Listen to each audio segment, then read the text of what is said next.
Have you ever heard of the Shadow Reader? If you don't, let me explain. He's a small horror narrator with over 10,000 subscribers, first getting subs when he had posted a narration of Luann's insanity. I've been subbed to him since March of 2018, around the same time as Andal, January 12, 2019, around 9:45 p.m. I tuned in for a live stream Shadow was doing, entitled Exotic Butters for Life. As I posted the joke about landmines for some reason, he started to act strange. The screen went black. Everyone except me had left the stream, and I heard Otterton, Shadow's pet otter, scream rather loudly. After that, the rest of the stream was normal. The next day I woke up on my couch-type bed, and I saw a notification from the Top Buzz app about a 22-year-old man that had been arrested for brutally murdering his pet otter. I was shocked because Shadow was in fact 22, and Otterton was murdered during the stream because I lived nearby and I saw the screen recorder of the incident. I had proved them clear evidence of Shadow's real name, killed Otterton, was charged with animal cruelty, and his channel was terminated along with his Otter of Darkness and Games Beyond the Grave channel that he had made. I honestly can't believe that somebody so nice and so kind would do such a thing to an animal. He's now serving 6 years in jail now, along with another 19 years of probation. But again, he did suffer from an abusive stepfather, so I'm less surprised that this entire thing happened, to be honest. And that, my little shadows, was the Shadow Reader Lost Livestream. Me creepypasta! How wonderful is that? Another creepypasta about me. How wonderful is that? Now, of course, even though this is directed at me, I am very flattered that somebody actually made this. It was a really good story. It was a really interesting way of going out. I liked it. I thought it was fun. However, I did have a couple of issues, really, with it. For one, the sentence structure in and of its own self really isn't even that good. I have to be completely frank here. Like I said, it was bad. Like, really, really, really, really bad. In more ways than one. And I'm not saying this to be insulting, but I'm saying it because of the fact of the matter that the sentence structure needs to be worked out a lot more. Number two, another issue I have with the story is the fact of the matter that, yeah, I don't know if this is really trying to be serious or not. I mean, if it's trying to be funny. I mean, it says troll pasta in the category, but, I mean, still though. But even then, though, you have to give, like, a bit of a reasoning behind why I tend to do the things that I do. I mean, and number three, the Otterton is a plush toy otter. I mean, he doesn't scream, he doesn't do anything, he doesn't even exist, he's just a toy. Now, if it was a real otter, I could kind of understand that. But unfortunately, though, it just doesn't exactly work out too well. And it seems to me that this entire thing was extremely rushed, and that's very disappointing, to be honest. I mean, don't get me wrong, I like the story because it's, based off of me, but the way that the story went out and everything, it could have been so much better. Unfortunately, that doesn't seem to be much of the case when it comes to this story, but this is another issue I do have with this, is the grammatical errors and things like that in the story. For one, there are literally commas in the place of periods. I'm not joking here. This entire story is literally one giant sentence. I'm not joking when I say that. There's literally commas all around the story itself. And that is not an excusable kind of thing to do. I mean, I have to be frank. You don't do that. That is one of the most basic kind of things. To me, that's about as infuriating as if, you sit there and you have a lowercase I.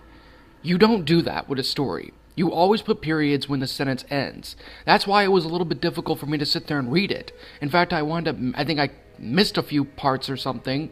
Well, not really missed, but I think I kind of missed the dramatical parts because of the fact of the matter that the grammar in here is it's terrible. It's a terrible piece of grammar. It's literally just one giant run-on long sentence that has not been properly punctuated, that has not been properly dealt with. This story needs to be completely re-edited, and it needs to be completely and utterly, properly structured in sentence form and paragraph form. The grammar and all those things, the proper punctuation marks need to be checked. They need to be fixed. They need to be dealt with. I am going to say this here, and I'm going to say this one last time. This is not excusable. This is far from being an excusable thing to do on any story. Even on the Wikia itself, there's literally, it has its own autocorrect kind of thing, where you just click on the red line, and then boom, it autocorrects it for you. You just got to click that one thing. Are you people really that lazy to sit there and not do that? I mean, it's not good. It's not a good thing to do. And I hate having to sit there and give this lecture repeatedly, but it seems to me that that's the case. But hey, this was in a category that said for the shadow reader, and I gave this story a shot. Now, with that being said, though, there needs to be a lot more improvement with the story. Like, and another thing, too, that makes me really upset is the fact of the matter that there are certain parts in the story that literally do not have the proper word sentencing. Like, it says, if you, like, not with Y-O-U, but with a literal letter U. I get what you were trying to do there, but it's not excusable to do that. If you're going to write a sentence or something, unless you're doing a stupid troll pasta, I would recommend it that you please use the proper dialogue. Use the proper wording and everything.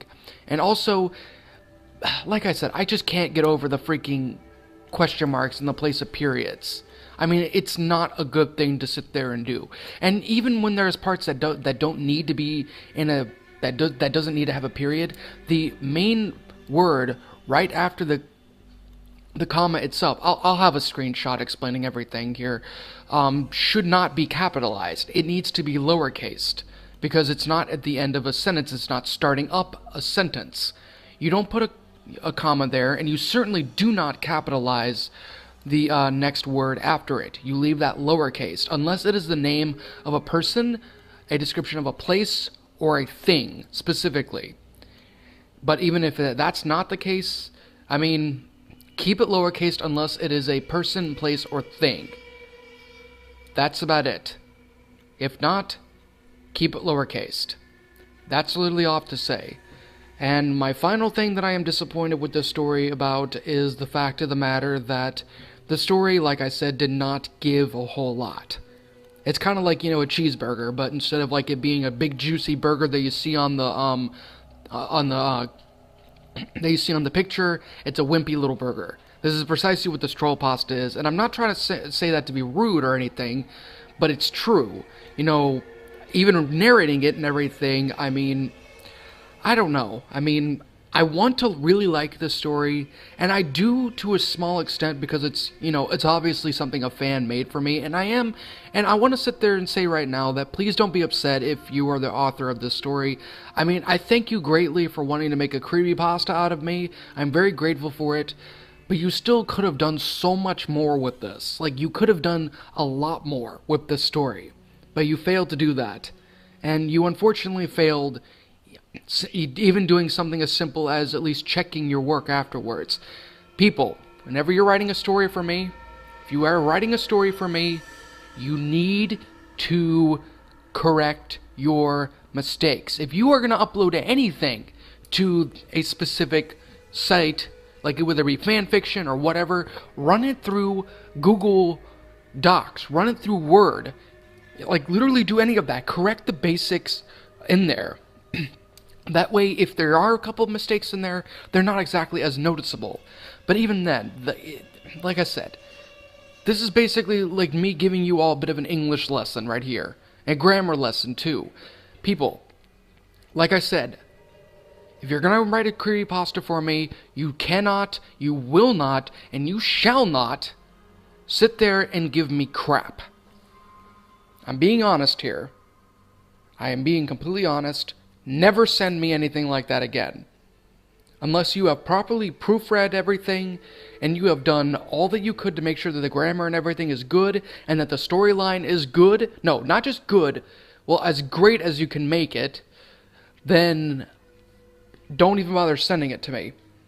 You need to sit there and put your effort in first before I put the effort I make in making an entire video dedicated to that story. But like I said, though, I am not doing this, and I am not saying this to be harsh. I am not saying these things to be a jerk. I am not saying any of these things to be I'm not trying to sit there and defame anybody, and I'm not trying to talk anyone down. What I am saying, however, is that whoever wrote this, the author of the story, you need to work more on your grammar.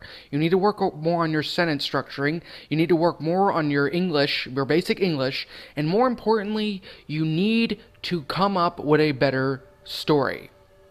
Even if it's a troll pasta. Even troll pastas need a lot of work put into them to make sure of it that they're an amazing, funny, and silly story. It takes a lot of effort, a lot more effort in a sense than making an actual creepypasta, although maybe it might be equal and of its own self. I know this is probably a very long review, but it rings true with everything that I'm having to say right now. Like I said, this needs to be dealt with, this needs to be fixed, and please take the words I say. And any of you who are struggling, if you are in English class, really listen to your English professor or your teacher. Listen to them and listen to them well. Even if you're starting up grammar classes, listen to them as well as you can. Because by listening to them and by learning from your mistakes and things like that, you can become an amazing writer, which is what I aspire for all of you, including my own self. To continue to get better with each and every mistake that we do. So please take this entirely, this video, and any other future videos, or even comments you may get on these videos or whatever, take them and use them to better yourself. That's the one thing I ask of all of you who write to me, or who want to aspire to be writers. Do your best and make something new, make something original, or if you're going to use a certain cliche or whatever, use it to your advantage. That way, it doesn't automatically make a person's eyes roll. That's all I'm saying. But even though with that, I thank you, author, for making this story for me. I know I've had a lot of negatives to say about this, but the main big positive that I can certainly give, which really makes me happy, is the fact that you took a little bit of time to sit there and try and make a creepypasta out of me. You did that, and I'm thankful. But please try and improve more on your writing. But even then, though, this is simply my own personal opinion, and if you disagree with it, that's fine too. We're all entitled to our own personal opinions, and of course, if you disagree with me, that's fine too. What did you guys personally think about this story? Did you find it good? Did you find it bad? What did you think that could be done to improve a lot more on this story? Let me know your thoughts down in the comments section below. Also, what would you have done to help make this story better? I'm the Shadow Reader. Thanks again for watching today's video. Thank you again to the author who made this story for me. You could improve, but I know you will aspire to be great with writing one day. And most importantly, thanks again for watching, and like always, roll the outro, Waterton. In fear and surprise as your eyes widen, your mouth goes dry with each battered breath. You try to scream, your mind begs to thee, glued to your computer screen. The killers they slash, the tapes burn and crash. The cartridge you bought will be your final haunt. The rituals of hate will seal your fate. The tears you shed will be from the fear-gripping, horror-driven, nightmarish, gore-filled, terrorizing, hateful, burning, violent, rage-inducing, knife-slashing, blood-splattering, silent screams. Only time will tell if you will escape this online hell. Your horror-filled obsessions will come with its own regressions. Your pathetic screams will not be heeded in any way, because your nightmares will come